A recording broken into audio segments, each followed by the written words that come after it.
So in this video, we're going to discuss a case study of business statistics. मैंने ये case study लिया because I thought it's a important one. इस तरह case study में ना जब भी हमें इस तरह केस स्टडी बहुत सारी आती है कि जब भी हमें कोई दो चीज़ें कंपेयर करनी होती है एंड हमें अपना जजमेंट देना होता है कंपेयर करके. तो इसमें हमें मार्केट एंड मार्केट भी कंपेयर करना है, देन हमें जजमेंट देना है अपना. ठीक है. सो इसमें हम समझेंगे कि एक केस को एक्चुअल में समझते कैसे हैं. ठीक है. क्या निकालना होता है एंड एक्चुअल में टीचर क्या देखता है उस केस के अंदर कि बच्चे को एक्चुअल में देखा क्या जाता है ना. बिकॉज एक केस स्टडी के अंदर मल्टीपल आंसर हो सकते हैं. द थिंग इज कि अपने आंसर को आप किस तरह जस्टिफाई करते हो, अपने आंसर को आप किस तरह से जस्टिफाई करते हो, ये मैटर करता है बहुत ज़्यादा. ठीक है. तो इसमें हम देखते हैं कि जनरली क्या देखा जाता है टीचर के द्वारा. जनरली टीचर देखता है कि बच्चे ने जो बच्चे को ये तो पता है कि नहीं कि क्या निकालना है एक्चुअल में, ये मालूम है कि नहीं. Correct identification of relevant facts, proper application of concepts, जो भी उसने चीज़ें निकाली उसका मतलब उसे पता है कि नहीं. लॉजिकल सीक्वेंस, ऐसा तो नहीं है कि बच्चे ने कुछ ऊपर नीचे चीज़ें निकाल दी.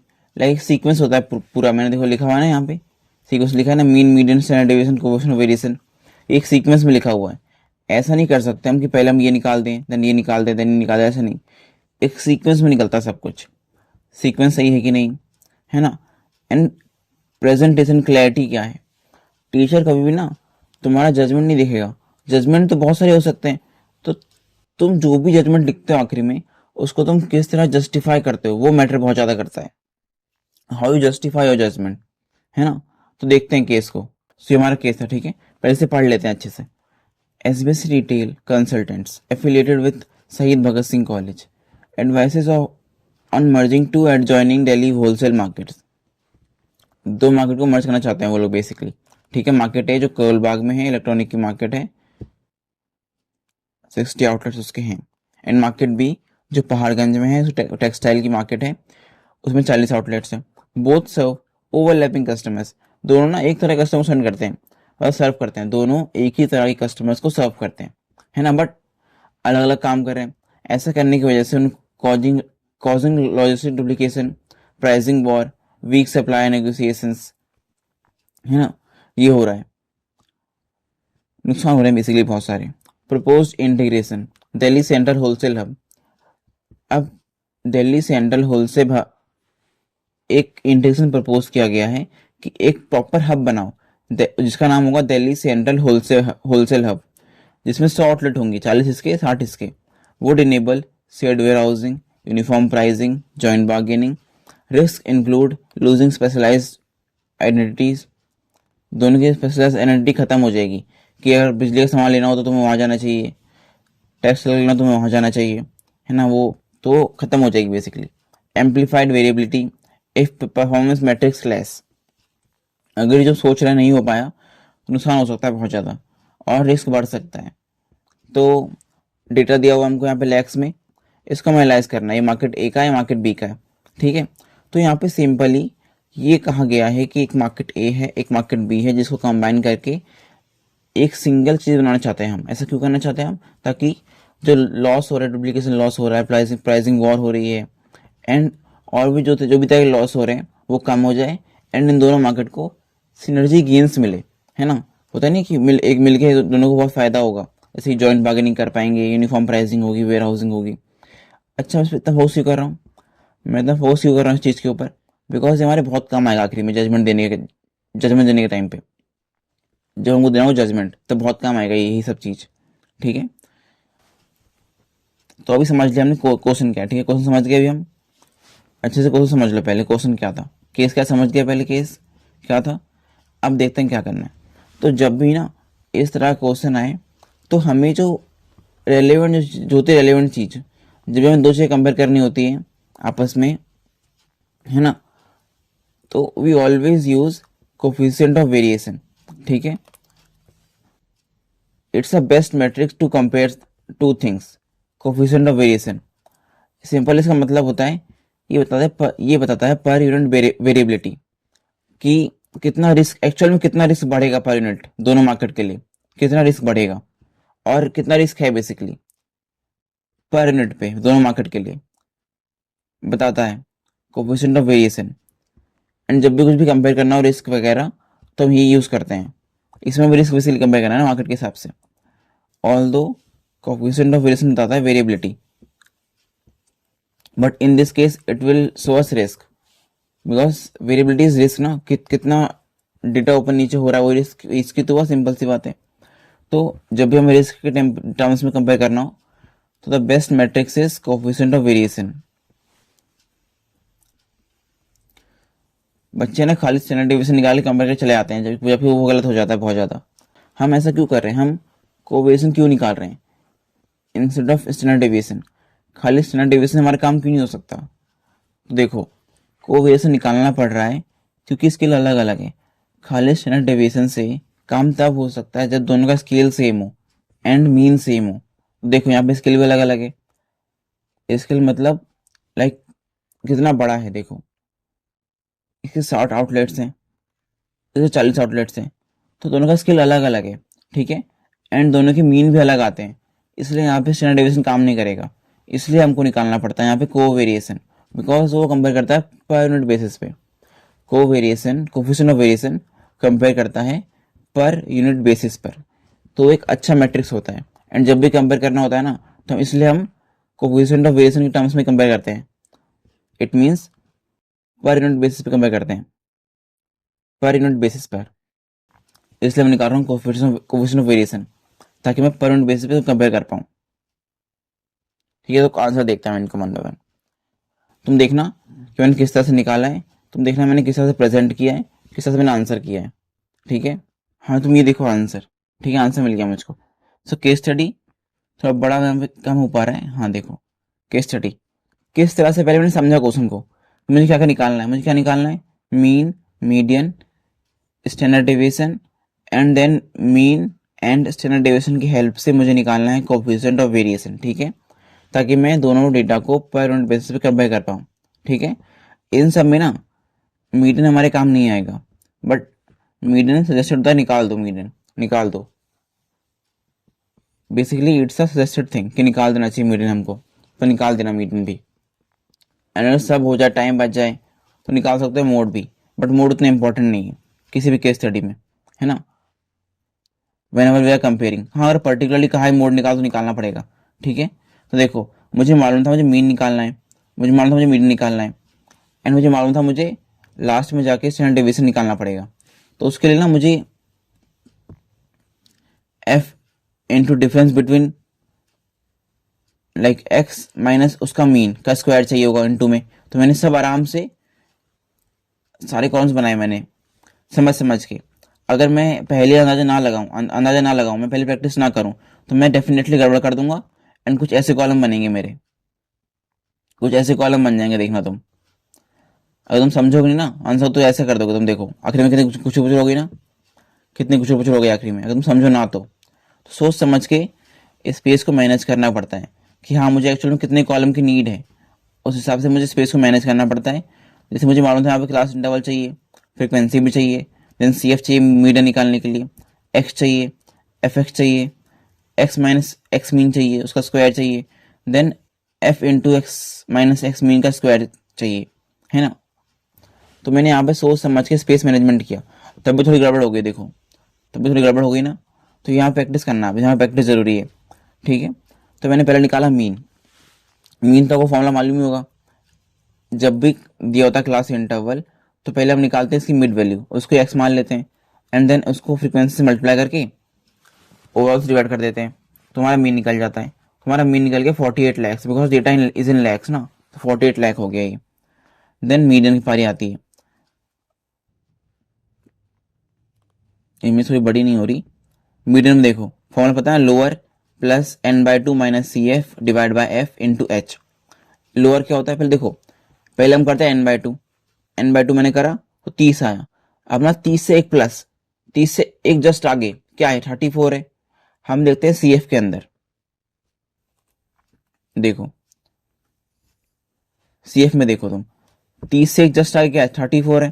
तो ये हमारी हो गई मीडियन क्लास, ये हो गई हमारी ये वाली 40 to 50 वाली, ये हो गई मीडियन क्लास हमारी।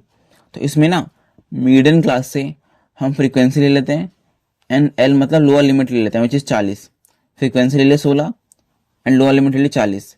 लेकिन जब आता है सी एफ, ये सी एफ यहाँ पे लिखा हुआ है वो लेता है वो एक ऊपर वाला विच इज़ 18, ठीक है। एंड हाइट का डिफरेंस क्या है क्लास का, वो विच इज़ 10, 20 से 30 10 का डिफरेंस है, 30 से 10 का डिफरेंस है, तो हाइट में डिफरेंस क्या है क्लास का, ठीक है। तो विच इज़ 10, तो फॉर्मूला पुट करके फॉर्म निकाल दिया मैंने 47.5 लैक्स। तो बस निकाल दिया मीडियन, मीडियन आगे कुछ काम नहीं आएगा, बस निकाल दिया ऐसे ही। नाउ पारी आई वेरिएंस की। अब ना यहाँ पे ये फॉर्मूला है वेरिएंस का, ठीक है, sigma F into difference between x minus X mean इसका स्क्वायर, इसका सिग्मा करना है।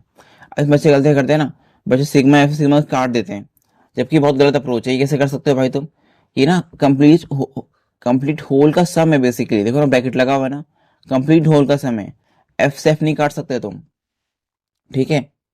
तो ये देखो यहाँ पे निकाला हुआ है मैंने, देखो एक्स को मैंने एक्स मीन से माइनस करके यहाँ निकाला है ना, 25 में से 48 गया, इतना आया, देन इतना आया, देन इतना आया, देन इतना आया, देन उसका स्क्वायर किया यहाँ पर, देन उसको फ्रीक्वेंसी से मल्टीप्लाई करके यहाँ पे लिखा, देन पूरा सम कर दिया, तो मेरा summation of frequency into X minus X mean का स्क्वायर आ गया, ठीक है। देन इसको मैं डिवाइड कर दिया टोटल नंबर ऑफ डेटा से, टोटल नंबर ऑफ ऑब्जर्वेशन कितनी है वो 60, डिवाइड कर दिया तो मैं वेरियंस आ गया। एंड ना हम सबके कैलकुलेटर में होता है रूट बटन, हम सबके कैलकुलेटर में होता है रूट बटन होता है, देखो दिखा दूँ तुमको, क्योंकि कुछ बच्चों को ना निकालना नहीं आता रूट, तो उनके लिए दिखा रहा हूँ। कुछ बच्चों को आता ही रूट निकालना, पता नहीं क्यों। तो कैलकुलेटर है ना हमारे पास, देखो अच्छा देखो इसमें नहीं है, तो कुछ कुछ कैलकुलेटर खराब होता है उसमें नहीं होता, तो आप अच्छा कैलकुलेटर लेना, इसमें नहीं है, देखो कुछ कुछ में नहीं होता है, इसलिए कहते हैं कि लोग कैलकुलेटर कैसे हो वाला, बस कैलकुलेटर कैसी हो। हाँ देखो इसमें है ना ये बटन रूट वाला, मतलब जिसका रूट निकालना हो, लेट सपोज अगर मुझे रूट निकालना है 169 का, तो मैं लिखूंगा 169 एंड देन ये वाला बटन प्रेस कर दूंगा, ठीक है, तो फिर उसका रूट निकल जाएगा। एंड देख लेना आपके कैलकुलेटर में बटन होना ही चाहिए, because it's a very important button, ये नहीं होगा तो तुम्हारा कैलकुलेटर खराब है इसका मतलब। तो ठीक है, ऐसे रूट निकाल सकते हो तुम, तो रूट निकल जाएगा ऐसे करके, ठीक है। तो रूट निकाला तो ये आ गया मेरा, ठीक है। And now I am finding coefficient of variation, जो कि मोस्ट इंपॉर्टेंट है, टीचर यही देखता है मेनली कि सही है कि नहीं। तो इसका फॉर्मूला होता है standard deviation upon mean into 100, basically ये निकलता है परसेंटेज में। तो किया मैंने, तो अराउंड 28.54% आया, मतलब अभी फिलहाल ये पर यूनिट दिखा रहा है वेरिएबिलिटी मार्केट एक्स की, in market A in simple words you can say risk, risk कितना है 28.54%, ठीक है। Now let's see about market B, market B का लिखा हुआ है, अच्छा मैंने एक्स माइनस एक्स मीन को रिप्रेजेंट कर दिया जे से, तो वो दिक्कत आई होप नहीं होगी। सेम सब कुछ किया मैंने यहाँ पे, मीन निकाल दिया, मीडियन निकाल दिया, वैसे ही मैंने वेरिएंस का स्टेप स्किप कर दिया बिकॉज वो नीडेड नहीं था ना, डायरेक्ट निकाल दिया मैंने, है ना, डायरेक्ट स्टैंडर्ड डेविएशन निकाल दिया अंदर पुट करके। एंड जे मतलब एक्स माइनस एक्स मीन का स्क्वायर, जो मैंने यहाँ पे लिखा भी हुआ है, डिनोट किया ना मैंने यहाँ पे, तो वही formula same to same. Then coefficient of variation निकाल दिया। अब इसका जो रिस्क आ रहा है अराउंड 27.34% आ रहा है, ठीक है। एंड अब निकालना हो कंबाइंड, ये भी मोस्ट इंपॉर्टेंट है, कंबाइंड निकालना। अब कंबाइंड में ना बस हमें mean variance and standard deviation निकालना है, मीडियन नहीं निकालना, कंबाइंड में मीडियन नहीं निकालना, ठीक है, वो काम नहीं आएगा बिकॉज कुछ भी। तो कंबाइंड मीडियन का फॉर्मूला तो पता ही होगा, फॉर्मूला लिखा नहीं यहाँ पे मैंने, विच इज सीरीज 1 का mean into N1 plus series 2 का mean into N2 divide by N1 plus N2,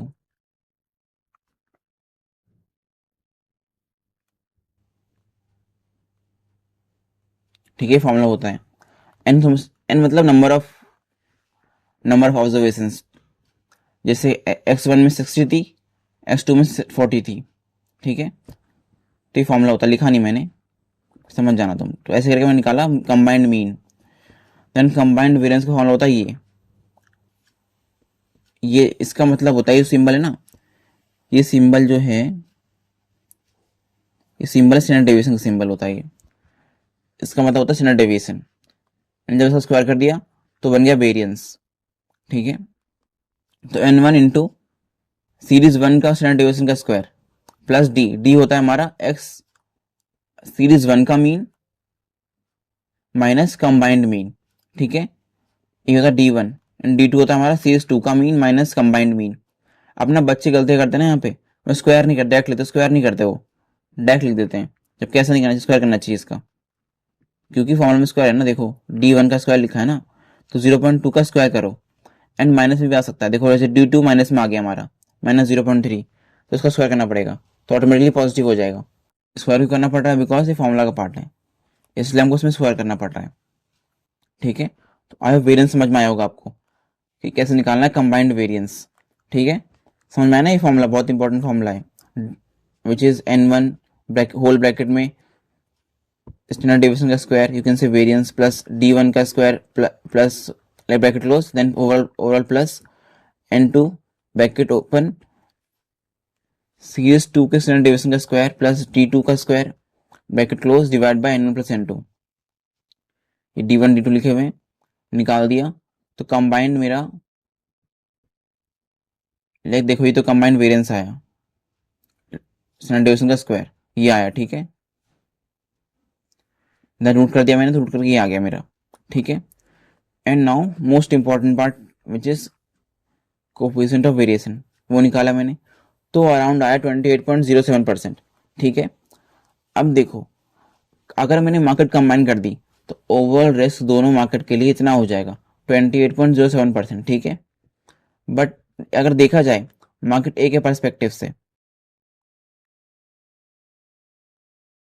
देखो मार्केट ए कितना था, मार्केट ए का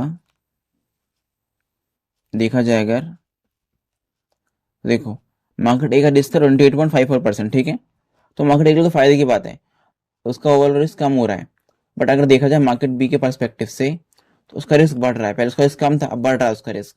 तो ना ऐसे दोनों आसान से सही है। अगर आप लिखना चाहो कि हाँ कंबाइन नहीं होना चाहिए बिकॉज मार्केट बी का रिस्क बढ़ रहा है, तो वो अपोज करेगा, तो ये भी आंसर सही है। तो उसमें लिखना आप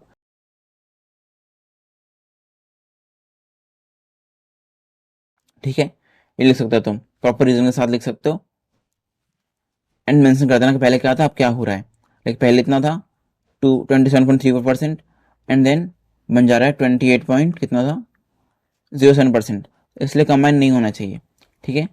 अगर लिखना ये आंसर, ये भी सही आंसर है। अगर लिखना चाहो कि कंबाइन हो जाना चाहिए, तो उसमें तुम लिख सकते हो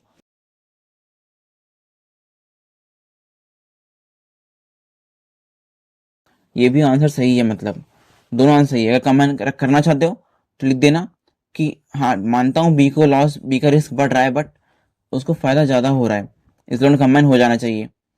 एंड अगर चाहते हो लिखना कि दोनों कंबाइन नहीं होना चाहिए बिकॉज मार्केट बी का रिस्क बढ़ रहा है, तो why should they B combined, है ना, उनको कंबाइन नहीं होना चाहिए। तो दोनों आंसर सही है। अगर तुम मुझसे पूछो कि कौन सा आंसर मुझे सही लगता है, कौन सा आंसर मुझको सही लगता है, तो आई वुड से कि आंसर दोनों ही सही है, आंसर दोनों ही सही। जजमेंट तुम अगर प्रॉपर रीजन के साथ दो, जजमेंट अगर तुम प्रॉपर रीजन के साथ दो तो दोनों आंसर सही है, कोई दिक्कत है दोनों आंसर में, दोनों आंसर इक्वली राइट है। बिकॉज मैंने बताया था ना, टीचर देखता है कि बच्चे ने कैसे प्रेजेंट किया है, क्या सही चीजें निकाली है, मतलब उसने mean median standard deviation and coefficient of variation निकाला है। ऐसा तो नहीं उसने कुछ मिस कर दिया, क्या ऐसा तो नहीं भाई कि उसने खाली काम चोरी कर ली एंड वेरिएशन निकाला ही नहीं, बस डेविएशन निकाल के छोड़ दिया। ऐसा तो नहीं, सब निकाला है कि नहीं, कैसे प्रेजेंट किया है। जजमेंट टीचर देखता ही नहीं, जजमेंट देखता ही नहीं टीचर, मतलब आई मीन जजमेंट टीचर देखता ही नहीं है ना। और देखेगा भी तो वो हल्का हल्का देखता है, उसका मानना होता है कि बच्चे ने सब कुछ पहले से सही कर रखा है, डिटेल में तो लिखा भी सही होगा, बस दोनों ही सही जजमेंट है, दोनों में कुछ गड़बड़ नहीं है। बट स्टिल अगर तुम मुझसे पूछो, अगर तुम मुझसे पूछो कि what should be the right answer, like अगर मैं होता मैं क्या आंसर करता, अगर मैं होता तो मैं क्या आंसर करता, तो आई वुड आंसर कि उनको कंबाइन नहीं होना चाहिए, ठीक है, कंबाइन नहीं होना चाहिए, ऑल दोनों ही सही है, बट आई वुड आंसर कि उनको कंबाइन नहीं होना चाहिए, बिकॉज मार्केट बिगर रिस्क बढ़ रहा है ओवरऑल, बेनिफिट है बट लॉस भी तो है, देखो लॉस भी तो है, losing specialised identities, amplified variability, तो लॉस भी तो है, तो उन्हें कंबाइन नहीं होना चाहिए। अगर मैं होता मैं ये आंसर करता, क्यों नहीं होना चाहिए कंबाइन, बिकॉज बी का रिस्क बढ़ रहा है, मार्केट बी का रिस्क बढ़ रहा है, इसलिए कंबाइन नहीं होना चाहिए। तो आई समझ में आया होगा आपको सब कुछ इस वीडियो में, कैसे कैसे मैंने क्या क्या निकाला, मीन कैसे निकाला, मीडियन कैसे निकाला, डेविएशन कैसे निकाला एंड वेरिएशन कैसे निकाला। सबसे इंपॉर्टेंट थी हमारी presentation and coefficient of variation, सबसे इंपॉर्टेंट हमारा ये था। So thank you watching guys.